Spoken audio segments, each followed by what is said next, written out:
Hi friends, എല്ലാവർക്കും നമസ്കാരം.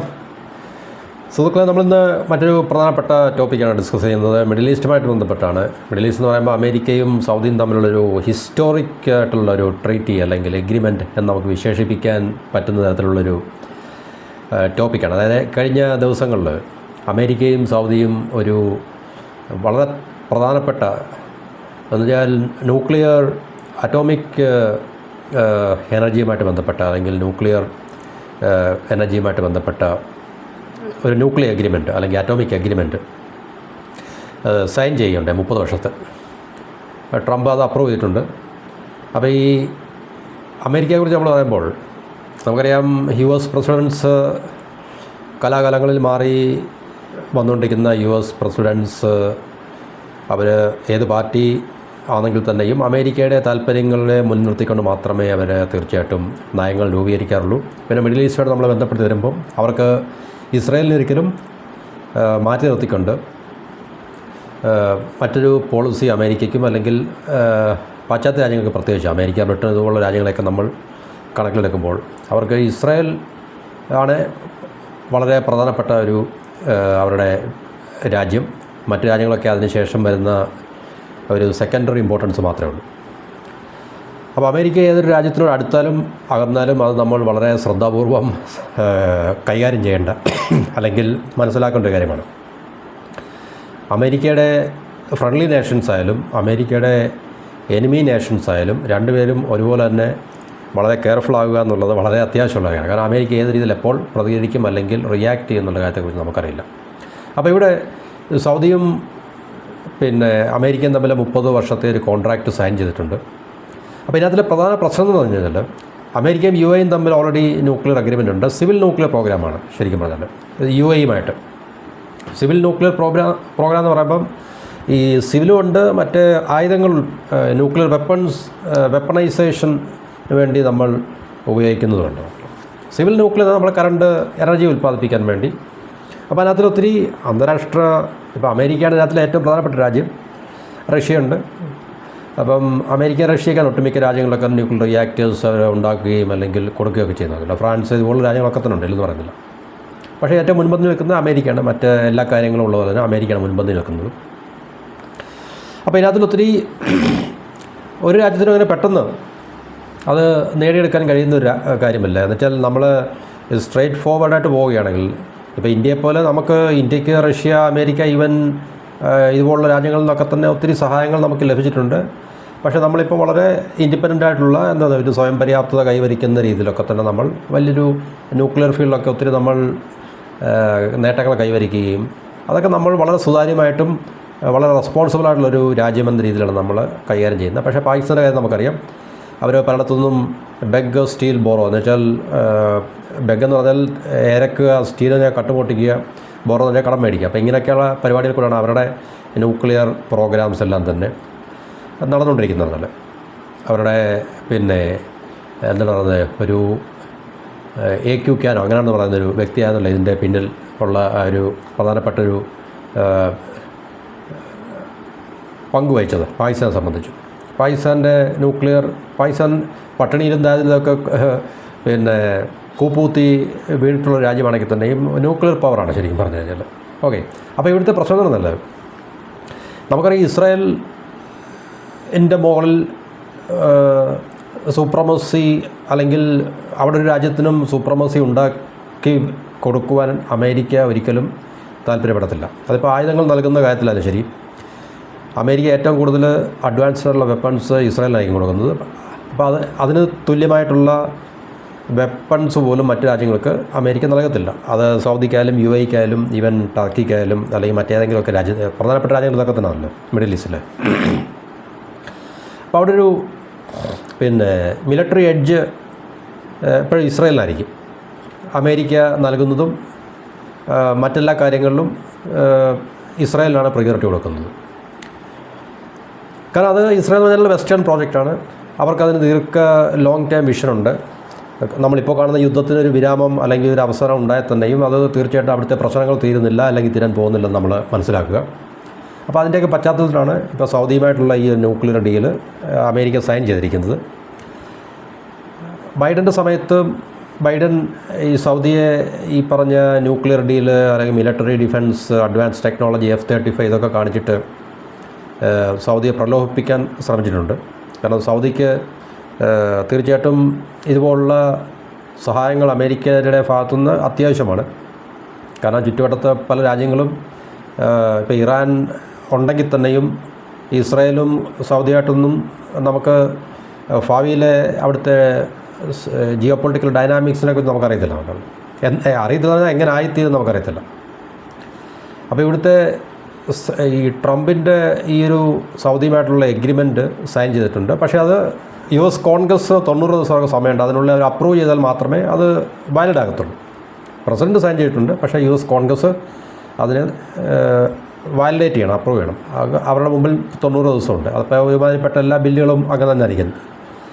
അപ്പോൾ ഇവിടുത്തെ പ്രധാന പ്രശ്നം എന്ന് പറഞ്ഞാൽ ട്രംപ് ഇപ്പോൾ ഈ സൈൻ ചെയ്തതിന് ശേഷം ഇതിനകത്ത് നിന്ന് പിന്നെ ട്രംപിൻ്റെ സ്ഥിരം പരിപാടി ഇന്ന് ഒരു കാര്യം പറയും, നാളെ വേറൊരു കാര്യമായിരിക്കും പറയുന്നത്, സെയിം ഒരു സബ്ജക്റ്റിനെ കുറിച്ച് തന്നെ. കാരണം ഇന്ന് ഇന്ത്യക്കെതിരെ ടാരിഫ് ചുമത്തും, നാളെ പറയും മോഡി ഗ്രേറ്റ് പ്രൈം മിനിസ്റ്ററാണ്, എൻ്റെ ഏറ്റവും അടുത്ത ഫ്രണ്ടാണ്, അല്ലെങ്കിൽ ഇന്ത്യയുമായിട്ട് ഞങ്ങൾ അടുത്ത പിന്നെ ആഴത്തിലുള്ള ബന്ധമാണ് എന്നൊക്കെ പറയുകയും ചെയ്യും. കോൺട്രാഡിക്ടറി ആയിട്ടുള്ള സ്റ്റേറ്റ്മെൻറ്റ് അതൊക്കെ നമുക്ക് മറുഭാഗത്തേക്കുന്ന രാജ്യങ്ങൾ വളരെ ശ്രദ്ധാപൂർവ്വം കൈകാര്യം ചെയ്യുക എന്നുള്ളതാണ്, ഡിപ്ലോമാറ്റിക്കായിട്ടും ബാക്കിയുള്ള രീതിയിലൊക്കെ തന്നെ. കാരണം എന്തായാലും റെസ്പോൺസിബിളായിട്ടുള്ളൊരു വ്യക്തിയാണ് പറയുന്നത്, തീർച്ചയായിട്ടും ബ്ലണ്ടർ അടിക്കാനുള്ള സാധ്യത ഒട്ടുമില്ല. അപ്പോൾ അതുകൊണ്ട് നമ്മൾ അതിനെ വളരെ ശ്രദ്ധാപൂർവ്വം കൈകാര്യം ചെയ്യുക എന്നുള്ളതാണ്.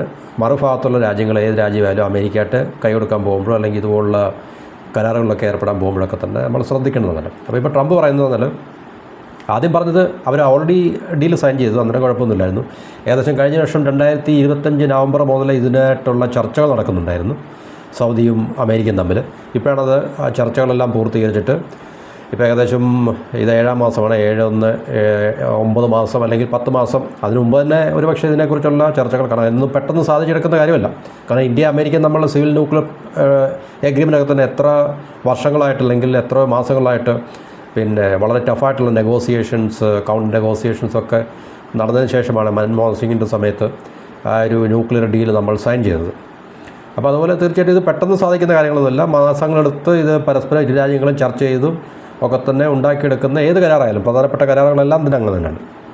അപ്പോൾ ഇപ്പോൾ ട്രംപ് പറയുന്നത് ഈ സൗദി ഇസ്രായേലുമായിട്ട് റിലേഷൻസ് നോർമലൈസ് ചെയ്താൽ മാത്രമേ ഈ എഗ്രിമെൻറ്റ് അല്ലെങ്കിൽ ഇത്, കാരണം കോൺഗ്രസ് ഇത് എൻഡോസ് ചെയ്തില്ലെങ്കിൽ ഇതിനകത്തിൽ എഗ്രിമെൻറ്റ് ഫലത്തിൽ വരത്തില്ല, അങ്ങനെ ഒരു വിഷയമുണ്ട്.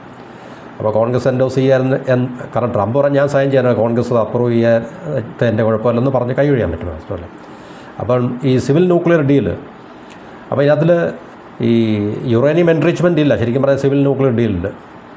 അപ്പോൾ ഇത് ഈ നോൺ മിലിറ്ററി യൂസിന് വേണ്ടി മാത്രമാണ്, നമ്മൾ എനർജി പ്രൊഡ്യൂസ് ചെയ്യാൻ വേണ്ടി, ഇലക്ട്രിസിറ്റി അതുപോലുള്ള പ്രൊഡ്യൂസ് ചെയ്യാൻ വേണ്ടി. അപ്പോൾ ഇതാണ് ഇറാനും UAE എല്ലാം ഫോളോ ചെയ്യുന്ന, അല്ലെങ്കിൽ അവരിപ്പോൾ അവരുടെ ന്യൂക്ലിയർ പിന്നെ എന്താ പറയുക പ്രോജക്റ്റുകളെല്ലാം അങ്ങനെ തന്നെയാണ്. അപ്പോൾ ഇറാൻ ഈ ന്യൂക്ലിയർ എൻറിച്ച്മെൻ്റ് ആണല്ലോ വിഷയം ഉണ്ടാക്കി യുദ്ധത്തിൻ്റെ വക്കിലൊക്കെ നയിച്ചതെന്നാണ് അതിൽ നമ്മൾ പൊതുവെ കരുതപ്പെടുന്നത്. UAE അങ്ങനെയുള്ള പ്രശ്നങ്ങളൊന്നുമില്ല, കാരണം അത് അമേരിക്കയുമായിട്ടുള്ള വളരെ കർക്കശമായിട്ടുള്ള ടേംസ് ആൻഡ് കണ്ടീഷനും അന്താരാഷ്ട്ര IAEA ഇൻ്റർനാഷണൽ ആറ്റോമിക് എനർജി ഏജൻസിയുടെ ഇൻസ്പെക്ഷനും ഒക്കെ തന്നെ ഇതിനകത്തിലുണ്ടാകും തീർച്ചയായിട്ടും.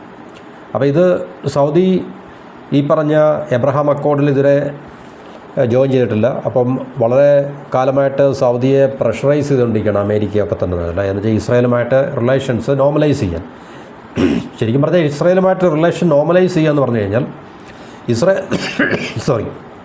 ഇസ്രായേലിന് ഒരു രാജ്യത്തിൻ്റെ ഭാഗത്തു നിന്നും ഇസ്രായേലിനെ ചലഞ്ച് ചെയ്യാനോ ത്രെട്ട് ചെയ്യാനോ അവിടെ ഒരു പവർ ഉണ്ടാകരുത് എന്നുള്ളതാണ് ഈ എബ്രഹാം അക്കോർഡ് മുഖാന്തരം അർത്ഥമാക്കുന്നത്. അതിനകത്തിൽ UAE, ബഹ്റൈൻ, പിന്നെ സുഡാൻ, മൊറോക്കോ ഈ രാജ്യങ്ങളാണ് ആദ്യം UAE ആയെന്ന് തോന്നുന്നു. പിന്നെ അതിനുശേഷം ഈ പറഞ്ഞ മറ്റു രാജ്യങ്ങളൊക്കെ തന്നെ. ആക്ച്വലി ബഹ്റിനൊക്കെ തന്നെ സൗദിയുടെ ഒരു സാറ്റലൈറ്റ് സ്റ്റേറ്റായിട്ട് വർക്ക് ചെയ്യുന്നതാണ് ഈ ബഹ്റൈൻ, കുവൈറ്റ് ഇതുപോലുള്ള രാജ്യങ്ങളൊക്കെ തന്നെ.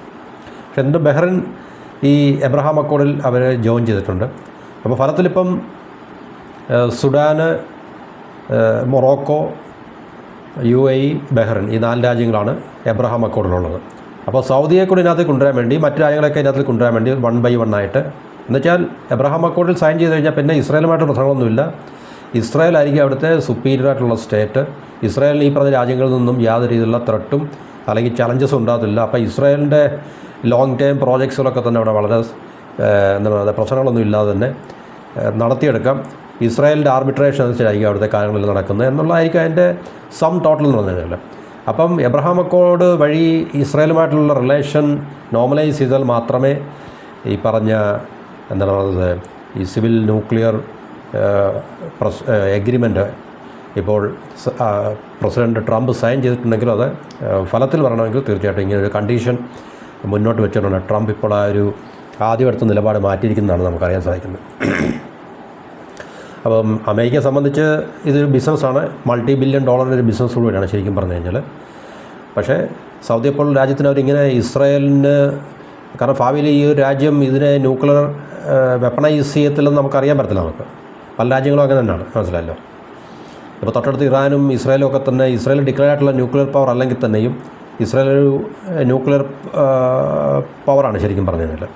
ഇറാനും തൊട്ടപ്പുറത്തുണ്ട്. ഈ രണ്ട് രാജ്യങ്ങളും പിന്നെ UAE ഉണ്ട്.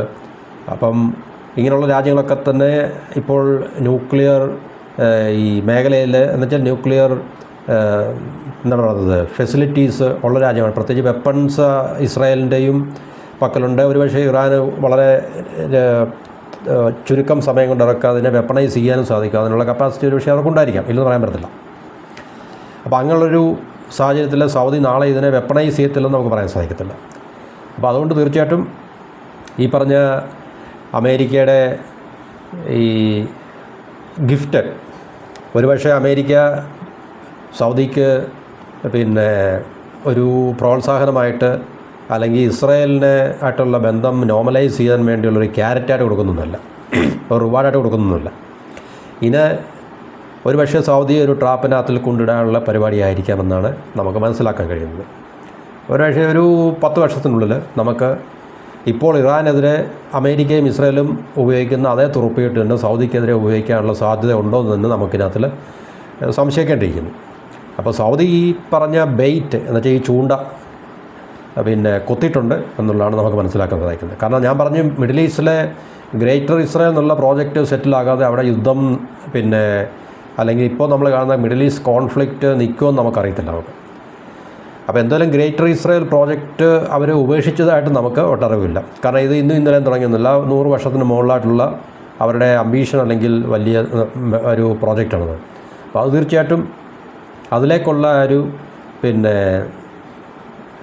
സ്റ്റെപ്പ് ബൈ സ്റ്റെപ്പായിട്ടുള്ള അല്ലെങ്കിൽ ആ ഒരു ലക്ഷ്യത്തിലേക്കുള്ള ചുവടുവയ്പ്പുകളാണ് നമ്മൾ അവിടുത്തെ യുദ്ധങ്ങളെ കൂടെ നമുക്ക് മനസ്സിലാക്കാൻ സാധിക്കുന്നത്. എന്താ വെച്ചാൽ ഇസ്രായേലിന് ചുറ്റുമുള്ള പവർഫുള്ളായിട്ടുള്ള മുസ്ലിം രാജ്യങ്ങളെല്ലാം വളരെ ഗ്രാജുവലായിട്ട് സിസ്റ്റമാറ്റിക്കായിട്ട് നോക്ക് ഡൗൺ ചെയ്യുക, അവരെ ബാൾക്കനൈസ് ചെയ്യുകയോ ഡിസ്മാൻഡിൽ ചെയ്യുകയോ എന്നൊക്കെ പറയാം. എന്ന് വെച്ചാൽ അതിൽ ഒന്നുകിൽ വിഘടിക്കുക, ഫ്രാക്ചർ ചെയ്യുക എന്ന് പറയും, ചെറിയ ചെറിയ രാജ്യങ്ങളാക്കുക. എന്ന് വെച്ചാൽ ഇസ്രായേലിനെ ത്രട്ടൺ ചെയ്യാൻ കപ്പാസിറ്റിയുള്ള ഒരു മുസ്ലിം രാജ്യവും മിഡിൽ ഈസ്റ്റിൽ നിന്ന് മാത്രമല്ല ഈവൻ പാകിസ്ഥാൻ ഉൾപ്പെടെയുള്ള Turkey, Pakistan, Saudi, Egypt, Iran ഇതൊക്കെയാണല്ലോ ഏറ്റവും പ്രധാനപ്പെട്ട വലിയ പവർഫുള്ളായിട്ടുള്ള മുസ്ലിം രാജ്യങ്ങളാണല്ലോ. അപ്പോൾ ഈ രാജ്യങ്ങളെല്ലാം സിസ്റ്റമാറ്റിക്കായിട്ട് 1 by 1 ആയിട്ട് പിന്നെ ഡീസ്റ്റെബിലൈസ് ചെയ്യുക അല്ലെങ്കിൽ അവരെ ഡിസ്മാൻഡിൽ ചെയ്യുക എന്നുള്ളതാണ് ഇസ്രായേൽ പ്രോജക്റ്റ് കൊണ്ട് ഉദ്ദേശിക്കുന്നത്. അപ്പോൾ ഇങ്ങനൊരു ന്യൂക്ലിയർ ഡീല് വഴി ഒരുപക്ഷെ അവരെന്താണ് ഭാവിയിൽ സൗദിയെ ട്രാപ്പ് ചെയ്യാനാണെന്ന് നമ്മൾ സംശയിക്കേണ്ടിയിരിക്കുന്നു. അപ്പോൾ ആദ്യമൊക്കെ നമ്മൾ കേട്ടത് സൗദിക്ക് ന്യൂക്ലിയർ എൻറിച്ച്മെൻറ്റ് നടത്താം, യുണൈറ്റഡ് നേഷൻസിൻ്റെ ഈ ഏജൻസിയായിട്ടുള്ള ഇൻ്റർനാഷണൽ ആറ്റോമിക് എനർജി ഏജൻസിയുടെ ഇൻസ്പെക്ഷനും അല്ലെങ്കിൽ അവരുടെ സൂപ്പർവിഷനൊന്നും ഉണ്ടാകത്തില്ല, സൗദിയായിട്ട് സമ്മതിക്കത്തുമില്ല. സൗദിക്ക് വലിയ താല്പര്യമില്ല അതിനകത്ത്. എന്നുവെച്ചാൽ അവരുടെ ഏത് രാജ്യത്തിൻ്റെ സോവറിൻ പവറിനകത്തിൽ കയറി കൈകടത്തുന്നതിന് തുല്യമാണ് ഇതെന്നാണ് പറയുന്നത്.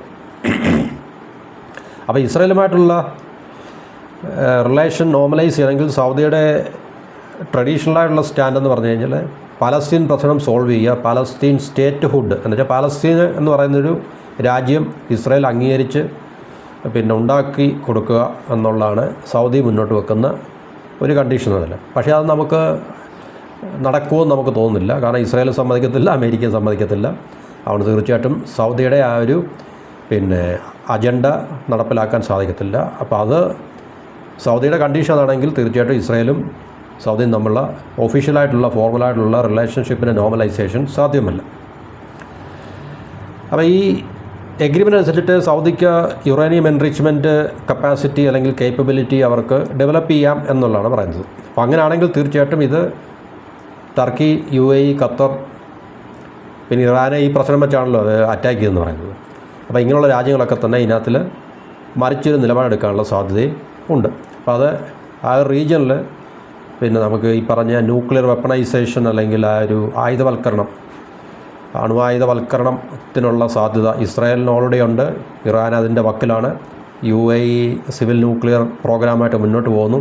അപ്പോൾ സൗദിക്ക് ഇങ്ങനൊരു ഫെസിലിറ്റി അമേരിക്ക കൊടുക്കുകയാണെങ്കിൽ സൗദിക്ക് അതിനെ വെപ്പണൈസ് ചെയ്യാനുള്ള സ്കോപ്പ് ഉള്ളതുകൊണ്ട് UAE പോലുള്ള രാജ്യം, ഖത്തർ, ടർക്കി ഈ പറഞ്ഞ രാജ്യങ്ങളൊക്കെ തന്നെ ആ വഴി പിന്തുടരാനുള്ള സാധ്യത നമുക്ക് തള്ളിക്കളയാൻ കഴിയില്ല. അപ്പോൾ ഈ രാജ്യങ്ങൾ തമ്മിൽ ശരിക്കും പറഞ്ഞാൽ civil nuclear program, peaceful nuclear cooperation, peaceful nuclear program എന്ന് വെച്ചാൽ ആയുധം ഉണ്ടാക്കാനല്ല, നമ്മുടെ രാജ്യത്തിൻ്റെ വികസന പ്രവർത്തനം, എനർജി, ഇലക്ട്രിസിറ്റി പ്രൊഡ്യൂസ് ചെയ്യുക, മറ്റ് വികസന പ്രവർത്തനങ്ങൾക്ക് വേണ്ടി ന്യൂക്ലിയർ എനർജി ഉപയോഗിക്കുക എന്നുള്ളതാണ് പീസ്ഫുൾ ന്യൂക്ലിയർ പ്രോഗ്രാം എന്ന് പറഞ്ഞില്ല. അപ്പോൾ ഇന്ത്യയെ നമ്മളൊക്കെ ഇപ്പം കൽപ്പാക്കം അല്ലെങ്കിൽ അതുപോലുള്ള സ്ഥലങ്ങളിലൊക്കെ നമ്മൾ ചെയ്യുന്നത് അതാണ് ശരിക്കും എനർജി പ്രൊഡ്യൂസ് ചെയ്യാൻ വേണ്ടി, ഇലക്ട്രിസിറ്റി, രാജ്യത്തിൻ്റെ വികസനത്തിന് ആവശ്യമായിട്ടുള്ള എനർജി പ്രൊഡ്യൂസ് ചെയ്യാൻ വേണ്ടിയാണ് ശരിക്കും പറഞ്ഞത്. അപ്പോൾ ഇത് ശരിക്കും പറഞ്ഞു കഴിഞ്ഞാൽ അമേരിക്കയെ സംബന്ധിച്ചൊരു $multi-billion ബിസിനസ്സാണ്. പക്ഷേ ഭാവിയിൽ ഇത് സൗദിയെ ഏതൊരു വഴിക്ക് കൊണ്ട് എത്തിക്കുമെന്നുള്ളത് നമുക്ക് കാത്തിരുന്ന് കാണേണ്ട ഒരു വിഷയങ്ങളാണ്. അതുതന്നെയല്ല, നമ്മൾ നേരത്തെ പറഞ്ഞു കഴിഞ്ഞാൽ ഓൾറെഡി ഇറാൻ പ്രോജക്റ്റ് അമേരിക്കയും ഇസ്രായേലും അവസാനിപ്പിച്ച് കഴിഞ്ഞാൽ പിന്നെ നെക്സ്റ്റ് ഇസ്രായേലിൻ്റെ ടാർഗറ്റ് ആരായിരിക്കും എന്നുള്ളൊരു വലിയൊരു ക്വസ്റ്റ്യൻ മാർക്ക് പല രാജ്യങ്ങൾക്കും സംശയാസ്പദമാണ്. എന്നുവെച്ചാൽ ടർക്കിയും പാകിസ്ഥാനും ഒക്കെ തന്നെ ഓൾറെഡി അത് മണത്ത് കഴിഞ്ഞു. ശരിക്കും പറഞ്ഞു കഴിഞ്ഞാൽ സൗദിയും ഏകദേശം നമുക്ക് ഇപ്പോൾ സൗദി UAEയും തമ്മിൽ ഈ യമനിലും ഒക്കെയുള്ള പ്രശ്നങ്ങൾ എന്ന് പറഞ്ഞു കഴിഞ്ഞാൽ ഇസ്രായേലും UAEയും തമ്മിലുള്ള ആഴത്തിലുള്ള ബന്ധം സൗദിയെ പിന്നെ ടാർഗറ്റ് ചെയ്യുന്നുണ്ടോ എന്ന് ചോദിച്ചു കഴിഞ്ഞാൽ തീർച്ചയായിട്ടും ഉണ്ട്. അപ്പോൾ അങ്ങനെ സൗദിക്ക് തീർച്ചയായിട്ടും അതും മനസ്സിലാക്കാൻ തുടങ്ങി. അതുകൊണ്ടാണ് സൗദിയും UAEയും തമ്മിൽ ഈ കഴിഞ്ഞ സമയത്ത് നമ്മൾ യമനിൽ ഒരു ഹോട്ട് വാറും അതിനുശേഷമുള്ള കോൾഡ് വാറുകളൊക്കെ തന്നെ നമ്മൾ കണ്ടുകൊണ്ടിരിക്കുന്നത്. അപ്പോൾ ഇറാൻ പ്രോജക്റ്റ് കഴിഞ്ഞാൽ പിന്നെ ഇസ്രായേലിൻ്റെ അമേരിക്കയുടെയും, ഇസ്രായേൽ എന്ന് പറഞ്ഞു കഴിഞ്ഞാൽ AKA അമേരിക്ക അല്ലെങ്കിൽ വെസ്റ്റ് എന്നുള്ളൊരു അർത്ഥത്തിലെടുത്താൽ മതി ശരിക്കും പറഞ്ഞു കഴിഞ്ഞാൽ. കാരണം ഇസ്രായേൽ എന്ന് പറഞ്ഞു കഴിഞ്ഞാൽ പടിഞ്ഞാറൻകാരൻ, അമേരിക്കൻ നേതൃത്വത്തിലുള്ള പടിഞ്ഞാറൻസിൻ്റെ ഒരു എയർബേസ് എന്ന് മാത്രം നമ്മൾ കരുതിയാൽ മതി. അതെ, ഒരു എന്താ പറയുന്നത്, ഒരു എയർബേസ്, അതായത് മിലിറ്ററി ബേസ് മാത്രം, അത്ര ഒരു രാജ്യമായിട്ട് അതിനെ കണക്കാക്കി അതിനെ അങ്ങനെ പോകുന്നത് മാത്രമേ ഉള്ളൂ, പലതരത്തിലുള്ള ഡിസപ്ഷനുകൾ കൂടെ. പക്ഷേ നമ്മൾ ഇസ്രായേൽ എന്ന് പറഞ്ഞാൽ വെസ്റ്റേൺ പ്രോജക്റ്റാണ്. ആ വെസ്റ്റേൺ പ്രോജക്റ്റ് മിഡിൽ ഈസ്റ്റും സെൻട്രൽ ഏഷ്യയും നമ്മുടെ സൗത്ത് ഏഷ്യയും ഒക്കെ തന്നെ കൺട്രോൾ ചെയ്യുക എന്നുള്ള ഒറ്റ ഉദ്ദേശത്തോടെ അവരന്ന് ഉണ്ടാക്കിയ രണ്ടാം ലോക മഹായുദ്ധത്തിന് ശേഷമുള്ള ലോകക്രമത്തിൽ അവരുണ്ടാക്കിയെടുത്തൊരു പ്രോജക്റ്റാണ് ഇസ്രായേൽ എന്ന് പറഞ്ഞത്. അപ്പോൾ അതിനെ ഇസ്രായേലിന് അവർ പറഞ്ഞാൽ ആ റീജിയണൽ എക്സ്പാൻഷൻ നടത്തിക്കൊണ്ടിരിക്കുകയാണ്. അപ്പോൾ അതിന് സമീപ പ്രദേശമുള്ള മുസ്ലിം രാജ്യങ്ങളെല്ലാം ഞാൻ നേരത്തെ പറഞ്ഞുള്ള 1 by 1 ആയിട്ട് ഇല്ലാതാക്കുക, ശിഥിലീകരിക്കുക, ദുർബലപ്പെടുത്തുക എന്നുള്ളതാണ് അവരുടെ ലക്ഷ്യം. അപ്പോൾ തീർച്ചയായിട്ടും അങ്ങനെയുള്ള ലക്ഷ്യം ഇപ്പോഴും ശക്തമായിട്ട് ഉള്ളപ്പോൾ സൗദിക്ക് ഇത്രയും സഹായങ്ങൾ കൊടുത്തത് സൗദിയെ വികസിപ്പിച്ച് വലിയ പവർഫുള്ളായിട്ടുള്ള രാജ്യമാക്കി മാറ്റുമോ എന്നുള്ളത് നമുക്ക് കാത്തിരുന്ന് കാണേണ്ട ഒരു കാര്യമാണ്. അപ്പോൾ തീർച്ചയായിട്ടും നമുക്കിതിൻ്റെ ഈ വിഷയങ്ങളുമായിട്ട് ബന്ധപ്പെട്ട ഫർദർ ഡെവലപ്മെൻറ്റ്സൊക്കെ നമുക്ക് ലഭ്യമാകുന്നതിനോട് നമുക്ക് ഷെയർ ചെയ്യാം. തൽക്കാലം ഇത്തരം പറഞ്ഞുകൊണ്ട് ഈ വീഡിയോ അവസാനിപ്പിക്കുന്നു. വീണ്ടും മറ്റു ടോപ്പിക്കുമായിട്ട് കാണുന്നവരെ എല്ലാവർക്കും നന്ദി, നമസ്കാരം, and have A wonderful day.